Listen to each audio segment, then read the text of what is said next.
Okay. We need to do like a whole reel of our songs. Okay. Heather, I've decided that I'm a walking oxymoron. Wow. Well, at least I don't think you're a walking moron. Right? So I feel like in and of myself, I am very opposite. So first and foremost, I am a dreamer. I dream big and I get these dreams and I'm like, oh, let's go do that now. I know, I'm going to go paint this bedroom. And I get halfway through and I'm like, okay, I'm fizzled. Oh, no. So I love to just ready, fire, and then I'll aim later and it's like, oh, whoops. But then I'm also a perfectionist, which means everything has to be right in order for me to get it done.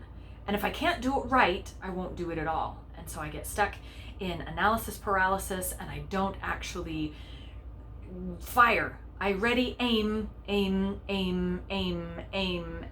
I never get to the fire point. Yeah, you're kind of a mess. I'm glad I'm not the only one that can see that.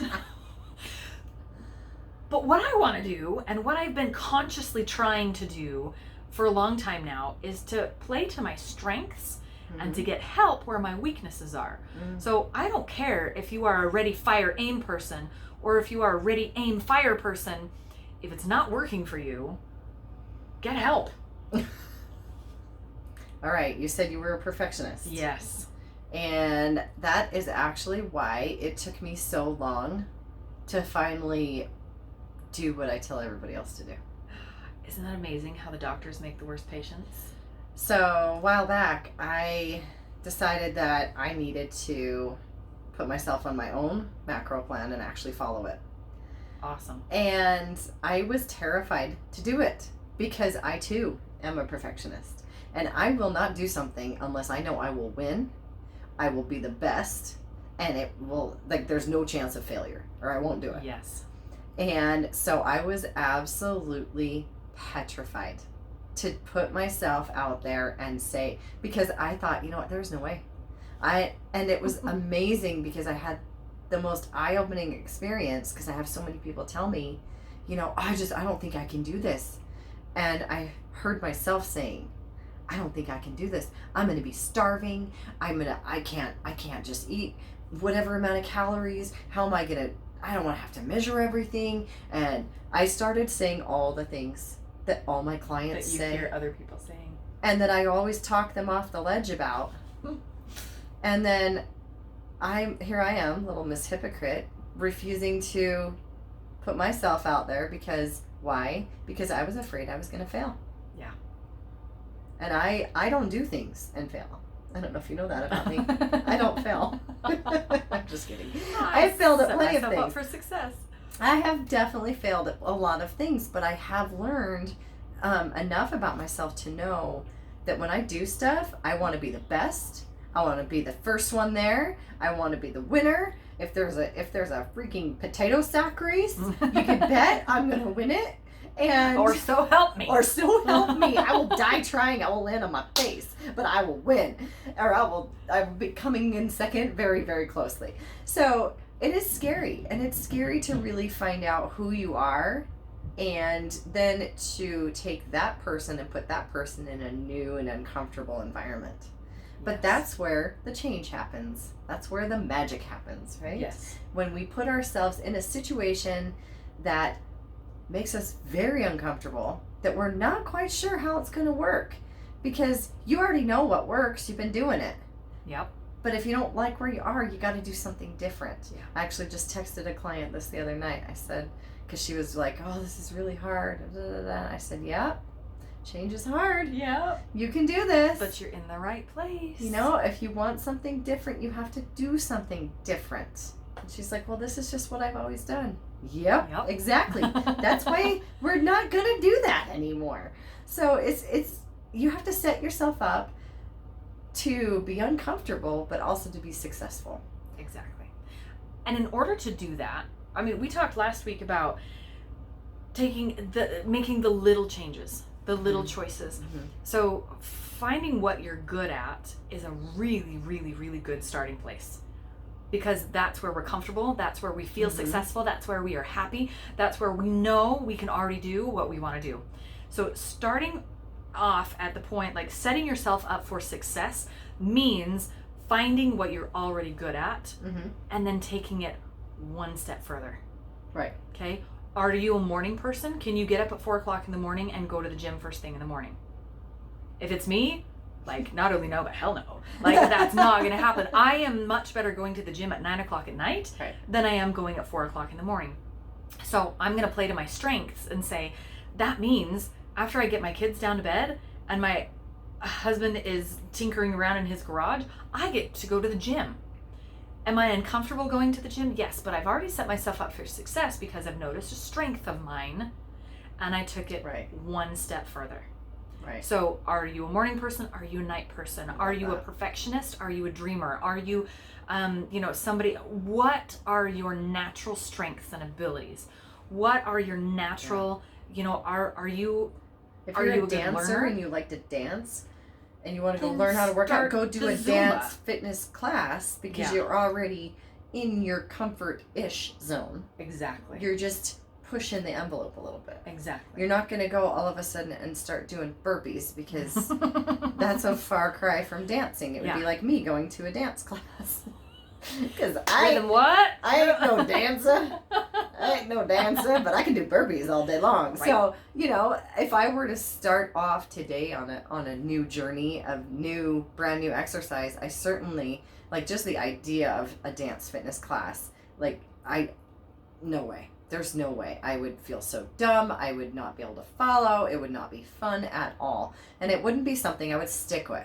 Yeah. So I go and find something that's sports-based because my background is in athletics. So I kind of sort of know something about sports. So if I do something that's geared that way, I'm probably going to stick with it because it's going to fire up some stuff that I already have in the back of my mind that says, you like this. This is fun. Yeah. Right? Yes. And same in your house too. Know where your strengths and your weaknesses are. I just met with a client that she said, I love where my kitchen is. I know where everything is. Everything has its home. Everything is set up where my family can put things away. I know where things are. I know that I don't need to buy anything else because I know what's in my kitchen. Mm-hmm. My mudroom and office, on the other hand, are complete chaos and total disaster. But I loved the fact that she knew what she was good at and she knew what she liked to be able to say, I want my mudroom and my office to feel like my kitchen. She started with something that she knew was good, that she knew that she was good at, and then took it one step further and said, I can work on this to get it to where I want to be, but this is really uncomfortable. And she got help. She took what she was good at and she identified it and she loved it. And she said, this is what I love. This is what I'm good at. And this is my starting point. This is where I want everything else to meet. And then where she was weak, she got the help. And she said, I don't know how to replicate this. I know what I want. I know what I'm good at. And now I need help getting to where I want to be. So she took what she was naturally good at or what she loved, what had already happened for her. And she said, now I'm going to put myself in a place of discomfort and ask for help. Because it's really hard to admit that you're not good. If you're good at one thing, that you're not good at all things. Right. Oh, it's so hard. It's so hard to admit. Yeah, I have no idea what I'm doing. Because our pride, we talked about that before. Your pride gets in the way and you don't want to admit that you don't know, especially if you're a man. But that's fine. But we won't say that out loud. We won't say that out loud. But no, it's really hard. And it's hard to ask for help. My mom is the ultimate do it. I think she used to tell me that one of her first phrases when she was a toddler was do it to self. Do it to self. And she doesn't want you to help her. I will do it myself. And I'm sure she's still in phenomenal health and doing all kinds of things, but I imagine there will be a day down the road where she's going to need help. And it is going to probably be the death of her to have to ask for help because she just is so independent, just fiercely independent. And I will do it myself. I will figure it out myself. I don't need help. But sometimes I think you're shooting yourself in the foot trying to figure it out. Like by the time that you have spent weeks and months trying to figure something out on your own, when you could have just asked someone and been there that much sooner, it doesn't make a lot of sense. I mean, I went through that with my own fitness and nutrition, and I tried to figure it out. It took me forever. I finally kind of got it figured out, and had I been smarter and just hired somebody, that would have been better. But I was like, I'm going to do this myself, So it's hard. It's hard to justify it sometimes too. But that's why coaches exist. And that's why, I mean, you look at the NFL. The NFL still has coaches. Right. They still have trainers. They still have the people that are there to make sure that the best of the best are going one step further. Right. And playing off of their strengths. But let's make sure that you are growing in the meantime. Mm-hmm. And that you're not stagnating, and that you're not just staying really comfortable, because if you notice that you need a change, that comfort isn't going to lead to change. It's only when we take action. Don't you think too that you sometimes don't see your own potential? You don't. You don't see how much farther you could go unless you have someone like a great coach behind you going, nope, you can do that better. Yeah. You can throw that ball farther. You can run that much faster. You can climb that mountain faster. Whatever it is, you can do it better. Yeah. And you need someone sometimes from the outside. You can't see the forest for the trees. You need someone to say, hey, you are this close to making whatever goal happen when you feel like it's miles away. And you just need that right coach, that right person to push you just a little bit more, to be uncomfortable, so that you can achieve that goal that you're reaching for. Absolutely. And maybe you didn't even know you were reaching for it. But you were close. You were close. And somebody else was able to see it. Yeah. So if you involve more people, more eyes, it's always so interesting when I talk to people that they say, I can go to my friend's house and I can clean and organize their house all day long. But when I come home, I can't do my own.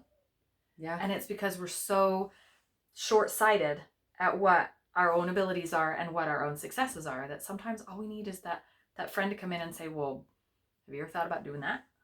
And you're going, well, duh. Right. Why didn't I think of that? Right. Yeah, why didn't... Because you're staring at that clutter pile all day long. Yep. And you walk by it 15 times, and to you, it feels like a mountain when it's really not. Yeah. And the emotion that's attached to those things. You talk about that all the time.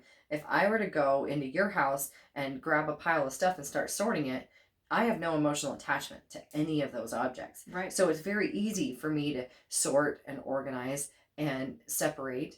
Yet for you to do it, it's hard because you get hung up on, this and... What decision do I need to make? And how does that...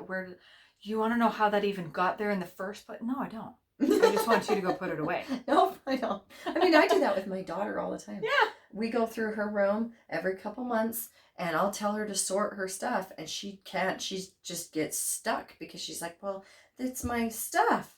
But I can go, and this is makeup, and this is this, and this is squishies, and this is garbage that you've been collecting that we're going to sneak out and put in the bottom of the garbage bag.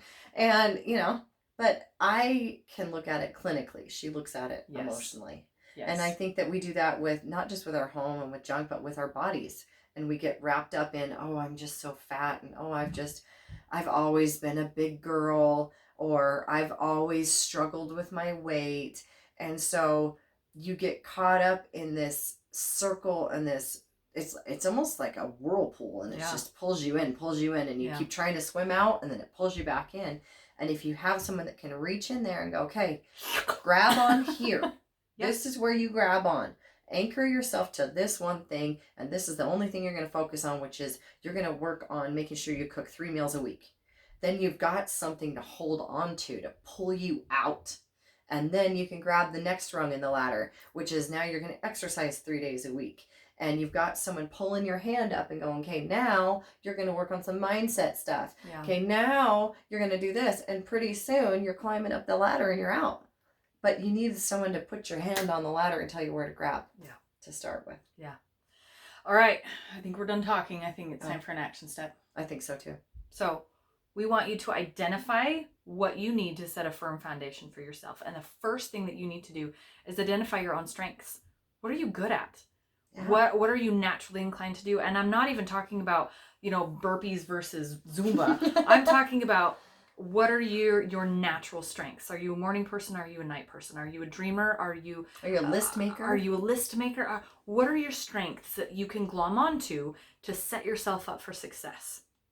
Now, us as coaches and as mentors and as people who can grab somebody's hand and put it on the rung of the ladder, we ourselves have coaches and mentors and the people that we have worked with. Absolutely. And we've been able to see the successes.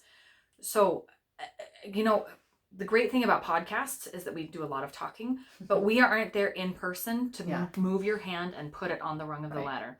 But there is somebody next to you that is capable of doing that. And I'm not even talking about an accountability partner. I am talking about somebody that can come in from the outside, who has a professional standpoint, who has something that they can offer you to say, let's take it one step further for you. So this is going to be a big action step and a big commitment, but it's going to set a foundation and set you up for immeasurable amounts of growth. We want you to find what you're already good at and what your strengths are, and then we want you to go find somebody that can help you take it to the next step.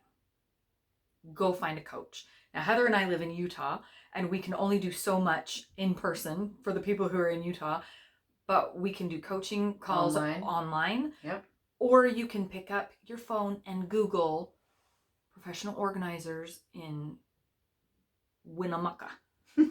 Okay, in Timbuktu. I don't care where you live. There's somebody close to you that can help you with where you want to be and give you that strong foundation to build from. Right. You can go and do a cooking class. You can go and learn how to meal prep.